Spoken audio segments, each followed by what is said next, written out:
The woke boycotts, which started against Anheuser-Busch and Target, are continuing to spread in the United States.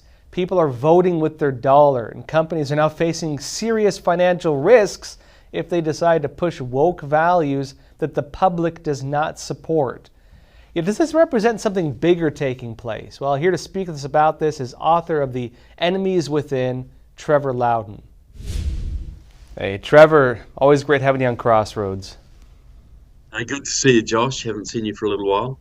Yeah, been a bit. Well, since we talked last, there are now these nationwide boycotts, started with Anheuser-Busch, moving to other things. What do these anti-woke boycotts show us taking place right now? Do you see something bigger happening? Look, I see it as a symptom of a much larger phenomenon. You know, I travel all over the country. I speak, many days a year, and everywhere I go, I'm seeing these new groups springing up, these local community groups, the Moms for Liberty type groups, lots of young people getting involved in politics, and it's local. It's taken over school boards. It's influencing county commissions and local political movements. But they have also discovered, everywhere I go, they talk about the power of the purse.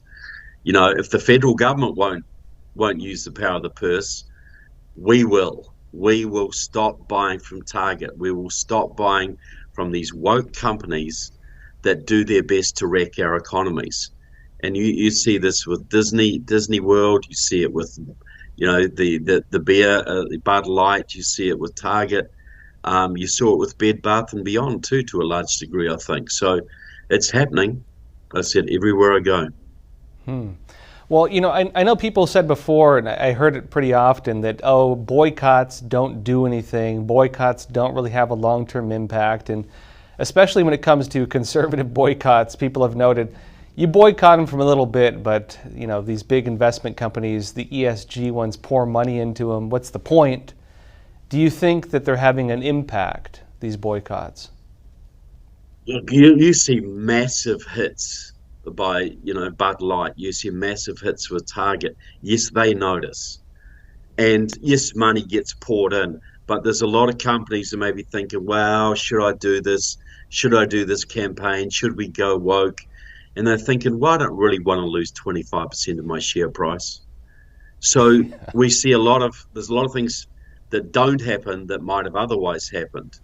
But on the point of boycotts, how did the Indians get the British out of India? It was a massive boycott program. There was no shots fired. There was no riots or revolutions. The Indian people, guided by Mahatma Gandhi, decided to boycott British goods and services. And it didn't take long till the British just said, that's it, we're out of here. So the woke agenda is a Marxist agenda. It's a revolutionary agenda, but they still need money.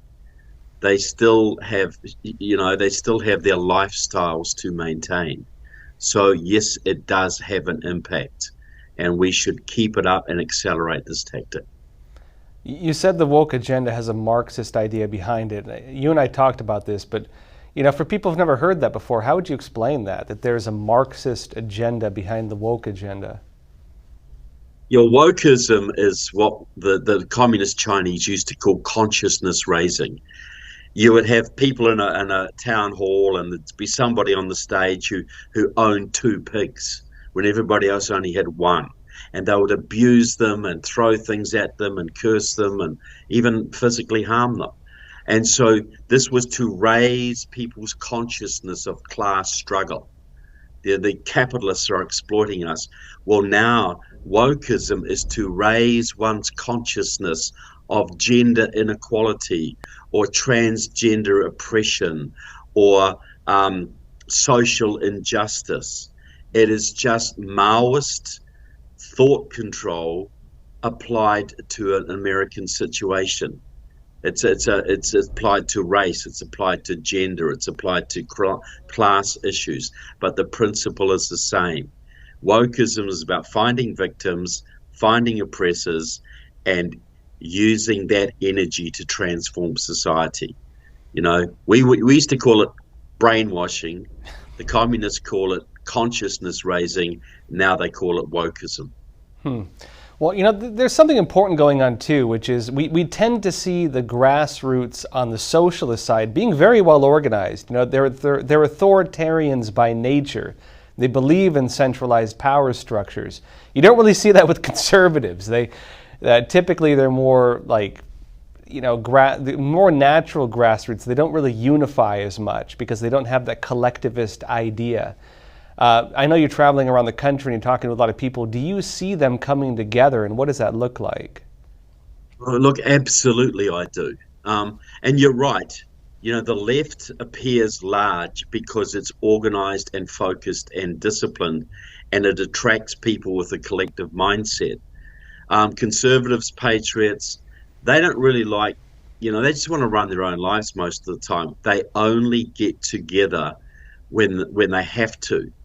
But the other factor is the basic grassroots people are the big majority, way bigger than the left. So when they do get organized, they're a force to be reckoned with. And we are seeing that happen right now. We're seeing school board races getting swamped all over the country. We're seeing major changes in state legislatures. We're seeing all sorts of things happening because we are the majority. And sometimes people have to almost lose something before they appreciate it. And I think millions of people sat at home through COVID, reading their kids' school textbooks, watching their cities burn, watching elections. Are you allowed to say stolen? Are you allowed to say that? Yeah, say it. Watching elections interfered with. And they finally realized we could lose this country. Yeah. It isn't the old game it used to be, change, pendulums and swings, where actually the pendulum is swinging so far to the left, it might stick there like it did in Cuba and China, and we could lose this country. So people are pushing that pendulum back. They are really, really fired up about this. Yeah, well, Trevor, I know in addition to traveling around and just doing speeches, you're actually talking with people. And on the periphery, we hear about the grassroots, we hear about the school board meetings, we hear about the boycotts.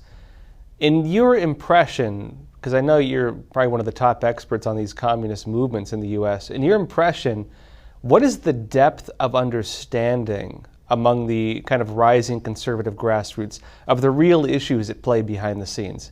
How deeply do they actually understand the nature of what they're facing? I get this all the time. I've been on the road for 10 years doing this. And when I first used to talk, people go, communism? Well, that's very interesting. It's very academic and it's sort of interesting. And people are always coming up to me and saying, wow, I didn't really understand it back then. It's in our face now. I can see it. Everybody can see it now. It's very clear. So that word communism is, I don't get any pushback on that at all. I can go to the most sort of establishment Republican meeting and I'll talk about it. No pushback. They all understand that that's what we're facing. President Trump had a big impact on that, saying the word. Epoch Times has had a big impact. Also, you've got movies, the new movie coming out, Plandemic, the Great Awakening, which uses, talks about communism through the whole movie. That wouldn't really have run so much 3 years ago. But since the pandemic and its clear association with Communist China, the CCP, and the rise of the CCP and the belligerence of the CCP in the world stage, people understand, yes, we're in a new Cold War, communism is a big thing, and yes, Black Lives Matter, the Wokism, the sort of enforcement mechanisms that we're having, you can't say certain things, you have to support certain movements. People understand this is very reminiscent of what they understand communism to be. So it's not regarded as an extreme concept any longer. It's a big shift. Well, Trevor, always a pleasure having you on. Shift. Thank you so much. Always a pleasure, Josh. Great to see you.